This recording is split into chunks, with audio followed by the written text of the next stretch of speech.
ನಿಮ್ಮೂರಿಗೆ ಬಂದು ಬೇದಿ ಶುರುವಾಗ್ಬಿಡ್ತು ಎಂದು ಮುಖ್ಯಮಂತ್ರಿ ಸಿದ್ದರಾಮಯ್ಯ ಹಾಸ್ಯ ಚುಟಾಕಿ ಹಾರಿಸಿದರು. ಗುರುವಾರ ಬೆಳಗಾವಿ ಪ್ರವಾಸಿ ಮಂದಿರದಿಂದ ಸುವರ್ಣ ವಿಧಾನಸೌಧಕ್ಕೆ ಹೊರಟಿದ್ದ ಮುಖ್ಯಮಂತ್ರಿ ಸಿದ್ದರಾಮಯ್ಯ ಅವರಿಗೆ ಮಾಧ್ಯಮದವರ ಆರೋಗ್ಯ ಹೇಗಿದೆ ಸರ್ ಎಂದು ಕೂಡಲೇ ಕೇಳಿದಾಗ ಅವರು ಪರವಾಗಿಲ್ಲ, ನಿಮ್ಮೂರಿಗೆ ಬಂದು ಬೇದಿ ಶುರುವಾಯಿತು ಬಿಡಯ್ಯ ಎಂದು ತೆರಳಿದರು.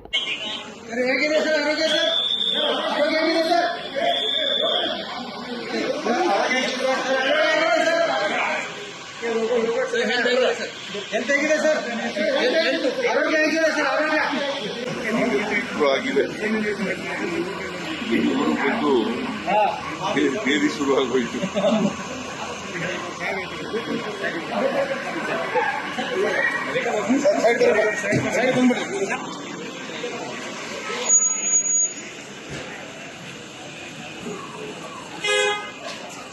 ಸಂಕಲ್ಪ ಸಿಂಧಿ, KMM ನ್ಯೂಸ್, ಬೆಳಗಾವಿ.